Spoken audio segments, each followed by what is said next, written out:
Well, hey there, folks and fellow YouTubers, it's your best buddy here, Nuclear Scality 7, and in at least one of today's videos, I'll be starting a brand new series of gaming walkthrough videos for Blood, i.e. the supernatural gothic horror first-person shooter game released back in the 90s, originally in 1997, about 26 years ago.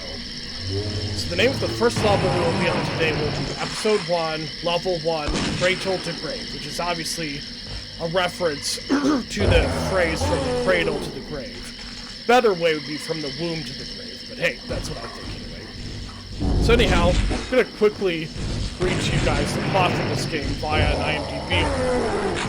Betrayed by the evil deity that he served in life and death, Caleb rises from the grave seeking vengeance and answers. None shall stand in his path as he visits his wrath on the servants of Chernobog. He will return to the Hall of the Epiphany, deep in the bowels of hell itself, to face the evil one. Blood shall flow. So basically, in a nutshell, as Big Mac Davis would say, the plot of this game is you play a character named Caleb with this kind of gothic western gunslinger with glowing red eyes, as he's an undead character who's risen from the grave. So basically, the game is about revenge, essentially, in terms of its plot. So I thought that'd be a good way to kind of give you a little plot background to this game. Okay, so I'm going to go ahead and select New Game. I'm going to select Episode 1, The Way of All Flesh. I'm going to go ahead in terms of difficulty setting to Lightly Broiled.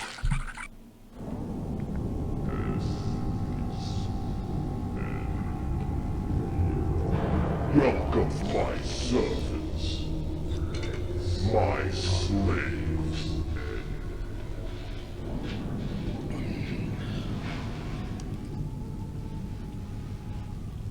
What is your bidding, master? That is creepy, but that's why I like it. You have failed me. I disavow you all. What?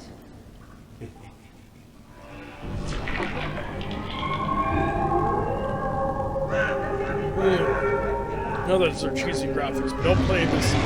Watch this specific cinematic cutscene if you have arachnophobia, the fear of spiders. Not only that, this is the origin story of Caleb's lust for vengeance against Chernobog, the demon there that we just saw. Now, Chernobog is the name of a god in Slavic mythology. I live again. Okay, so considering that we play as an undead character in this game, we rise out of a grave, not only that, one deep inside of a tomb. Okay, so in this beginning area of this specific level, there's not one, but two secret areas, and I will show you guys what they are. Press the spacebar on this gravestone. We will not only find our first secret area, but a set of items called flares, which is something we will need for his weapon a bit later in this game. You'll see what that is. So not only that, notice this section of stony-looking gargoyle wall. Open it up with a toolbar. You will already be in your second secret area. Not only that, we've got a case of TNT already. Okay, so I'm going to, speaking of which, ready my bundle of TNT here, because when I open up this cobwebby-looking door, an enemy called an axe zombie will emerge from it. Aha, and he already blew himself up. Now be careful when using TNT bundles to blow up both enemies as well as barriers, because it can do some very serious splash damage. Also, notice that heart on the ground there. May seem gross, but there's a blood red aura around it. That's because if you get injured, be sure to walk over it because it will restore your health. Okay, so now we're going to turn to our right and to our right again, because notice this section of ivy-covered wall. Notice this more greenish colored section of it. And that's because we can open it. Because this is our third secret area of the entire game. Now like that, we're going to find a cinematic reference here to the 1994 gothic superhero movie The Crow. Because it says on the gravestone, Draven, because Eric Draven was the name of the Brandon Lee character in that film. And if you use the toolbar and to press on it, watch what Caleb, the protagonist, says. Nevermore. So clearly, I remember that being either a tagline or a quote in the 1994 movie The Crow itself. And this game will have a lot of cinematic references. Okay, so notice that pistol-looking thing. that is a weapon called a flare pistol. But notice how there'll be an axe zombie that will emerge from one of the graves over there. Be sure to shoot it at them. Yes, it may not seem to do anything, but after a certain while, it will set them on fire, and they will be gone. Now, when I walk over there, there'll be more that will rise from the grave there. As it's there. Shoot another flare at them, and they will eventually catch on fire. Now, the reason I'm running out of the way is they can hurt you and set you on fire as well. So be aware of that. So I'm going to ready one of my dynamite bundles again. Because to my right, there will be a new kind of enemy we haven't met yet, called a cultist. Ah, and I blew into Viscera. And notice the key he left behind. Unlike Doom, where the where the keys are color-coded, rather they are coded in a different way instead of colors. Oh yeah, and I forgot to mention, third and last zombie will emerge from the cemetery over there. Okay, let's go over to our left just to quickly grab these 2 TNT bundles. And let's grab that key left behind, because this is a skull key. Okay, so notice that giant tombstone up there. We'll have to sit on top of this gravestone so that we can jump up there and find another secret area of the entire game. I think we've discovered 4, maybe 3 altogether. Yeah, 4 altogether. Okay, so notice how it says Morningside Cemetery. Obviously, this is the name of the cemetery. This must be the funeral home or something. Which is an interesting coincidence, because in elementary school, I used to go to a school back up in Salem, Oregon called Morningside Elementary. I don't now, of course, because I live in Ashland, Oregon. But I just thought, what an interesting coincidence. Okay, so we're going to open the door, and yes, he will say open for business. Then immediately alert 2 axe zombies on the left and right to your presence, so that way you can lure them to their death by shooting a flare pistol at them. Do the same with the other one.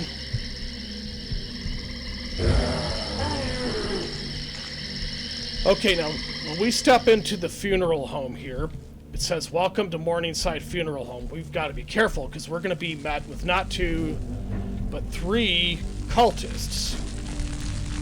So what I like to do is go up here and shoot one of them.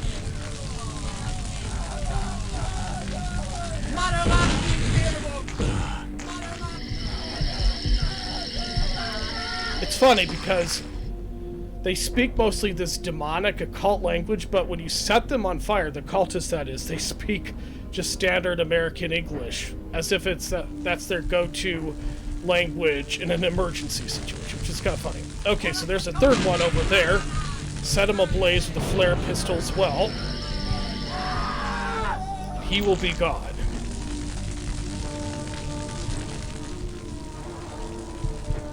If you're injured, be sure to grab the life essence he leaves behind.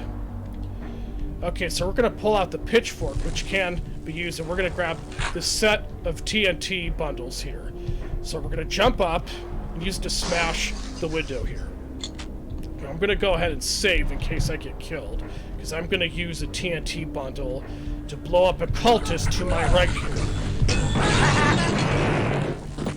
So yes.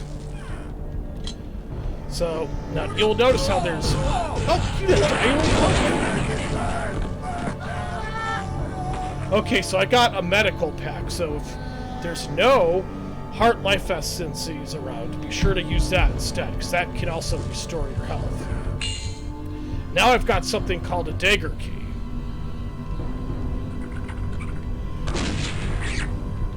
Yes, I can use the flare pistol against these little rats. In fact, I'm going to use a pitchfork instead. Okay, so there's no more because I blew up a sizable chunk of them with the TNT bundle. And notice the charred skeleton of that rat left behind. Ah, that's pretty gruesome. Okay, so in this disgusting, bloody room, there's not 1, but 2 secret areas. Which we're going to go through this flaming furnace first. Yes, we have to do it, injure ourselves, but we get something called a life seed, which rejuvenates our health. Okay, so the second secret area found in this bloody, crummy looking room is one we get to by pressing on this bloody looking saw. That's how we get to this other secret area. Not only that, we get flare ammo pistol along the way. So I'm gonna shoot the TNT barrel to try and blow up that axe over here. Voila, he is dead as a doornail. So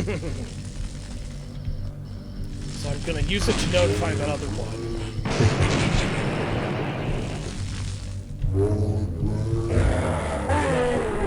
You want to be careful, because enemies, when they're on fire, will try to run after you and try to set you on fire as well. So that's something you want to be careful about when using the flare pistol in this game. Okay, so we're going to go ahead and...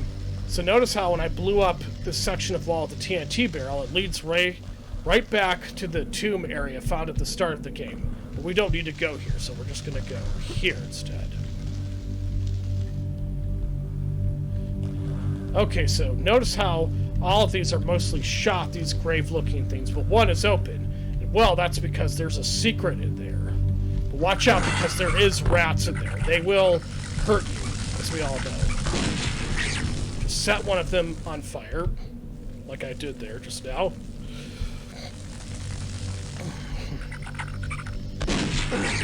Ah, he got me. They're all dead as a doornail. At least most of them are, anyway. Okay, so we've got to find another secret area that is around this section here as well. So let's go all the way over here. You'll notice how near this weak-looking section of wall, there's not one but two bundles of TNT placed very conveniently near it. So I'm going to use one of them, but I'm going to stand back to avoid blowing myself up. So we go in here not only to get the armor, but to get another secret area. So when we go here, these two walls will open, revealing not one but two axe zombies.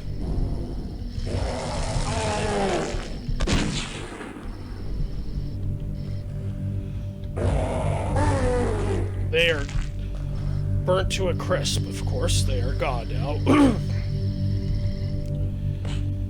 Okay, so there's nothing here important, except when we walk up to this organ, we will press on it, and it will show another secret.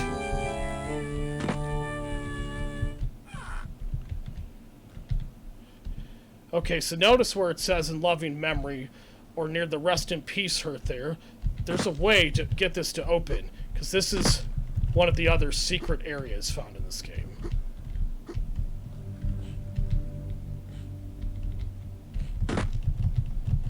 Don't know if what you do exactly. Oh, yes!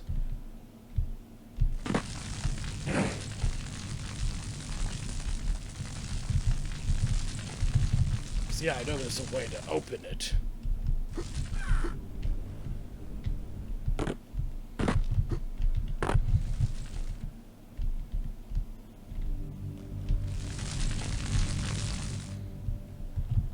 Okay.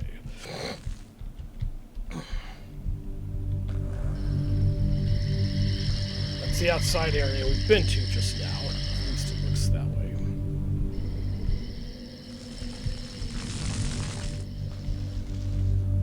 So this is the dagger key door, but we will go there in a moment. First, we've got to find another little secret area. Ah, there it is! Now immediately go up the flight of stairs, because it will send an entire mob of demonic rats after you. We don't want that. So I'm gonna, since there's a lot, I'm gonna go ahead and first save, and then use a TNT bundle on them. And take out at least a sizable chunk of them. Yeah! Blow them to bits. I knew there's another one around here somewhere. So I don't think there's any more we need to worry about. So we just gotta go in here and grab this set of secrets. So there's only one more secret area to find in this map. So now we're going to go to the dagger key door, which has this dagger pendant on it, because that's where we need to go next. I'm going to ready my TNT bundle, because the zombie, an axe zombie I should say, will emerge. So I'm going to ready my pitchfork in case that doesn't somehow kill him. Which I'm sure it did, but I just want to make sure, though.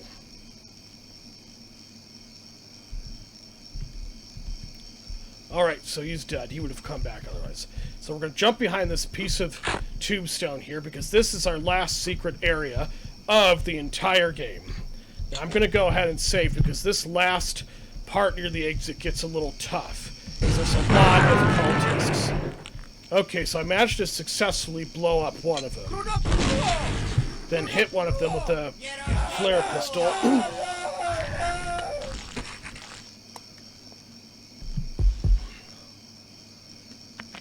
Okay, so I'm gonna go ahead and save in case there's one more still alive. It's a long way to Tipperary. It's a long way. And yes, Caleb, our protagonist, makes a lot of one-liners and film references, I believe. Nope, okay, so all the enemies here are dead. Oh, except one of them left behind a shotgun. Now, that doesn't usually happen in this level, but on occasion, cultist enemies will leave behind a sawed-off shotgun when killed. So that is something to be aware of when you play this game. Okay, so this demonic-looking armor with the horn, this is how we exit a map. Kills, 18 out of 18. Secrets, 11 out of 11. Well, what can I say? That was a lot of fun making this video here, folks. And yes, that is Blood, one of the games I'm starting up a new walkthrough for, now that my walkthrough for the MS-DOS version of the original Doom is complete. Not only that, I am also restarting my walkthrough for Doom 2 Hell on Earth, as I mentioned at the end of my last gaming video for the MS-DOS Doom. Well there, folks, I believe I shall go ahead and end the video there, and remember, if you like this video, please hit that like button below, and if you want to see more of my videos, please hit that subscribe button below, and I shall see you all when I see you all in the next video, folks. Till then, though, I am Nuclear Scaldy 7, and you all have an excellent and wonderful rest of your day.